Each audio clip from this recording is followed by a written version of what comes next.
Right. Hello and welcome, FPL managers, and welcome to the Zonal Weakness brought to you by Corner Football Fantasy, powered by Fantasy Football Scout. Today, I'm joined by Sankalp from India. How are you, Sankalp? How are you doing? First of all, Happy New Year and Happy New Year to our viewers as well. Right, just looking for a good start to the calendar year. hmm Looking looking forward to the calendar year. Sorry, I'm trying to adjust my camera. All of a sudden, my camera just moved the moment I press. These are the kind of things that happen when you immediately start a show and you end up with all the technical problems. Yeah. So, how was your game week? Decent, 71 points. Missed out on a hmm possible Haaland punt. I was thinking about it, but was left thinking. I went for KDB instead, played it a bit safe, and now I hate it. Right, I wish I went for the juggler. I had plans for captaining Haaland, but it's fine. Things. Okay. Well, I, for the first time, I think after game week 10, I had a successive green arrow, which is good because from game week 10 till game week 19, I had red arrows, straight 9 game weeks, red arrows. So I'm glad that, game week 20, 19 and game week 20, there's some green arrows. So slowly recovering, but still far away to go. But it's just half the season gone, and there is half the season left with double game mix coming up, all the chips coming up, so yeah, it's going to be pretty interesting. Anyway, so let's do one thing. Let's get straight into the show then, right? Yeah. Yep. Okay. So this is the zonal weakness for game week 21. Sorry, not 20. I'm still in the hangover because I did well. So I'm kind of hangover of game week 20. But anyway, if you haven't followed and liked and subscribed, please do like and subscribe to our channel. And of course, we are producing regular content and interesting content that you may perhaps like. So it would be good if you can follow and like and subscribe. And yeah, we still are not very popular. So perhaps you could just like and subscribe to make us popular a little bit and get us more followers on the way.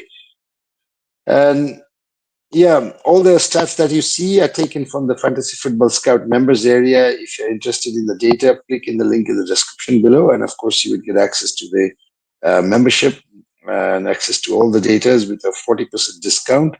And of course, there's plenty of interesting articles and also articles exclusive for members only. So if you want to read some of the views and opinions and thought processes of some of the brilliant managers in town, Fantasy Football Scout membership is the one that you should be looking for. Yeah. Right. Okay. So here's the table for Game Week 21. And I know I can see Savino right up there. And he was our last Game Week's transfer suggestion. I think we were only very few. I haven't seen others, but I think very few. I think I saw FPL boys who kind of made a shout out about Savinho. But beside that, I haven't seen much of discussion around the community regarding Savinho. So we were quite happy about the fact that, chuffed, I would say, about the fact that, Savinho was the one that we suggested and then he ended up doing very well. In fact, the zonal team itself did very well. But anyway, this is the table. So over to you, Sankalp. In the meantime, I'll try and see if I can continue to adjust my camera. Over to you. Sure. So let's start with Manchester City, who look like they are picking up a bit on form. Savinho had a great game week last week, and they are going away to Brentford. Brentford generally had been conceding a lot from the central zone, but I see that that's changing now. They have started working on it.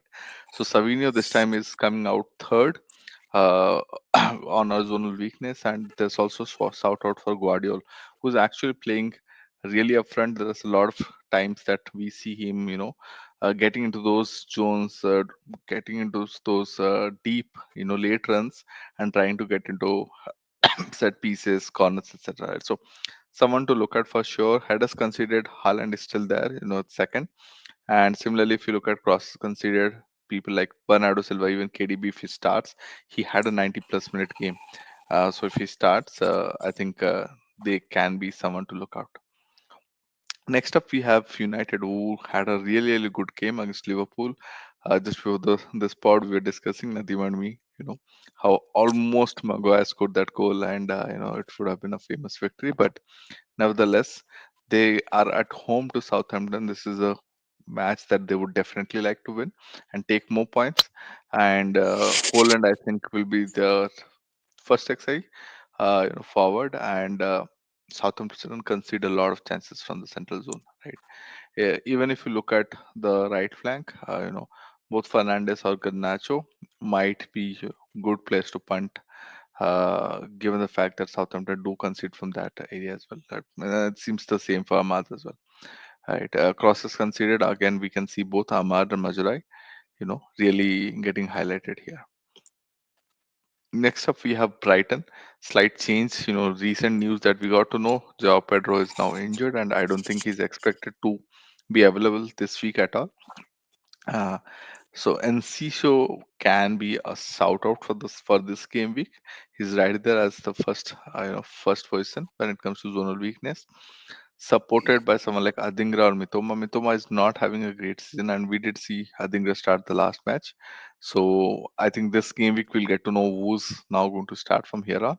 If it's Adingra, he did look good against Arsenal as well, so that's something to look out at. Right. Next up, we have, I think, a couple of weeks back, he was one of the top five transfers, Ismail Yassar, and along with one of the favorite FPL managers defenders, which is Munoz. Everyone is waiting for him to score that goal because he keeps taking those positions. He just doesn't score. Yeah. I think this will be one of the best opportunities for him to do that.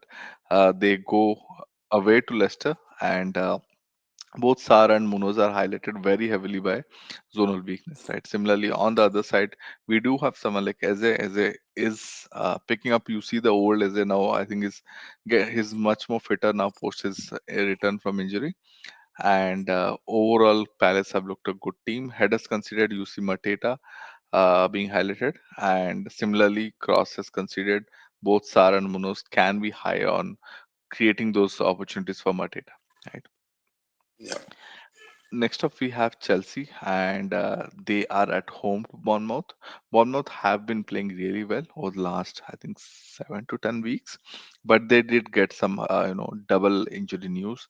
Let's see, especially in the attack, and let's see how it stabilizes or destabilizes them. Overall, for Chelsea, Chelsea have been really good in the attack, and this time we have Sancho getting highlighted, and Sancho has been playing well over the last few weeks. And the zonal weakness is really standing up on that player, right? So Sancho is someone to look at from Chelsea. From a headers considered point of view, Jackson can be there. There are people who are maybe looking at a differential punt with Palmer. Zonal weakness is not very confident about that, and that's something to remember, right? Uh, Next up, we have Liverpool going away to Forest. This is one of, I think, the only fixture that they lost, and they lost it at home at Anfield. If you guys remember, 1-0, Yeah. and they are now top three team. What a run for them this season, and what a defense! In fact, they have been just incredibly brilliant at the back. So Liverpool, and given their I think form, you don't see any of the Liverpool attackers really signing because of the kind of defensive form Nottingham Forest have been having. But at the same time, they do consider a bit on headers, so you have someone like Van Dijk up there, and they do consider a lot of crosses. So Diaz, Salah, I think Salah and Trent have been really, really strong, trying to create those opportunities from the flanks, and it can be one of those, ways that Liverpool finally penetrate this defense from Nottingham Forest. Next up, we have Fulham, and Fulham are going away to West Ham. Uh, Recent news, we do know now that there's a change in coach. So while we can see zonal weakness is really strong on Fulham, everyone is coming first and second because that's the kind of form West Ham were in. But there's going to be a change, and we have Potter. I don't know how much time he gets to work in the team, with the team, but there'll be surely some changes, tactical changes, and that can impact the kind of results that comes in this match, right? But at the same time, the wings, Iwobi is having such a good season. Iwobi, Jimenez. and even Harry Wilson, who's been scoring those odd goals from the bench. I think all of these players are getting highlighted by the zonal weakness. Right? We have Arsenal at home to Tottenham. Really tricky fixture for Arsenal. I think given the kind of injury news we keep hearing every week, but I think someone like Jesus is still getting highlighted, and Tottenham do concede a lot of goals from those central areas. Right? So uh, I think Jesus can be a good differential punt. Uh, we do see someone like Martinelli or Trossard. I think primarily it will be Martinelli, who might be doing decent, but not really high on the zonal weakness side.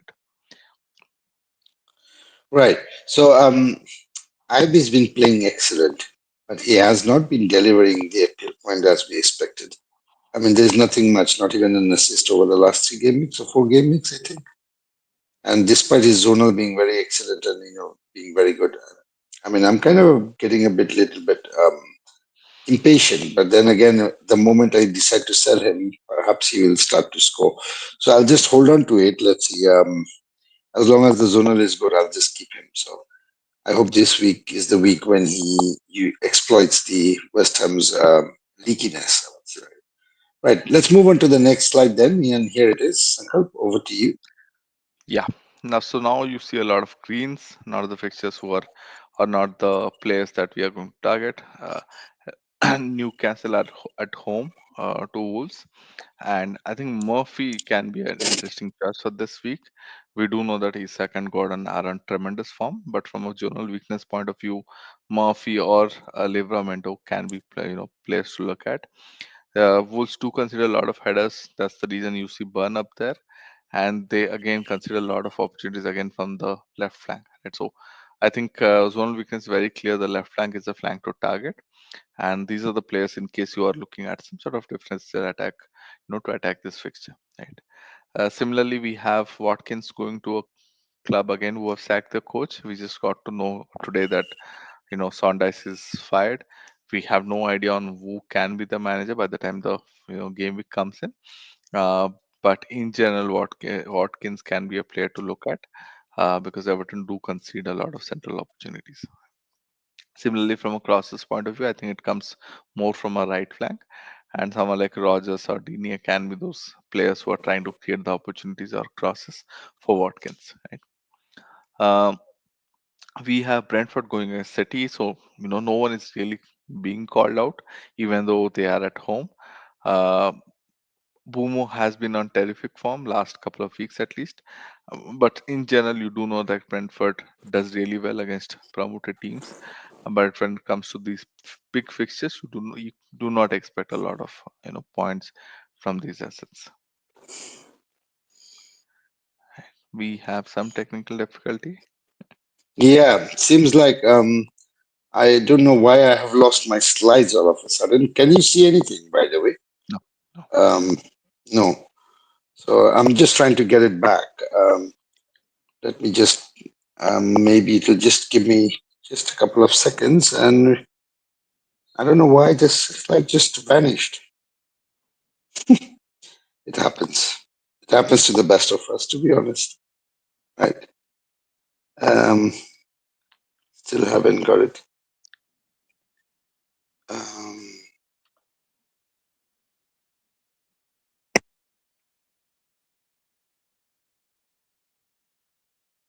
so where were we in terms of discussion? Sorry, Sankalp. So I think we're speaking about Everton. Uh, Mm, Once the slide is back up. yeah, we were talking about everything. Okay, let's see if it comes now. Mm, is it back? I can It see the seems like, zonal weakness. Yeah, template yeah. slide. Yeah. Is it now back? I can still. Yes, Yes, it yes, is. it's back. Brentford. We're talking about Brentford. Perfect. Yeah, right. Um, so as we're talking, Brentford do really well against the promoted teams, but when it comes to teams like City, we cannot expect a lot of points. Visa is getting highlighted because City do consider those odd goals, and I think they do consider a lot of headers as well, right? Similarly, Yeah, I think Forest, even at home against Liverpool, will not be easy, and that's why none of these players are signing. Even though Forest have been tremendous this season, I don't think I can repeat that enough. But it's Liverpool who are at the top of the table and who are doing really well. Right. Similarly, we have Leicester against Palace, at home. Wadi, Bonanote, Mavdidi, all of them look like really decent picks for this week, purely from a fixture point of view. When we look at crosses conceded, I think they concede a lot from the right flank, and that's why again Mavdidi looks like a player to look at. Right. Similarly, I think when we are looking at um, Bournemouth are going away to Chelsea. Like we are just talking about, I think Evanilson is now out, so maybe it's someone like Kluivert who takes those central opportunities. But the player who's signing is Semenyo, right? Chelsea consider a lot of those opportunities from the left flank, and Semenyo can be someone who takes advantage of that. We have seen him, score goals against good teams as well. Uh, Spurs against Arsenal, not surprising because it's home to Arsenal.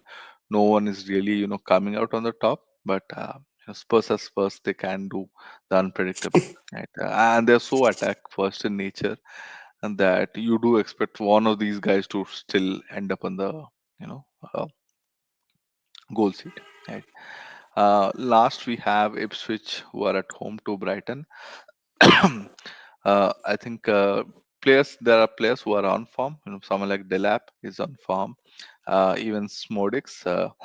But from a zonal weakness point of view, Brighton have been doing decent in defense, and I can only see Delap being highlighted, especially because of the headers that he is able to take.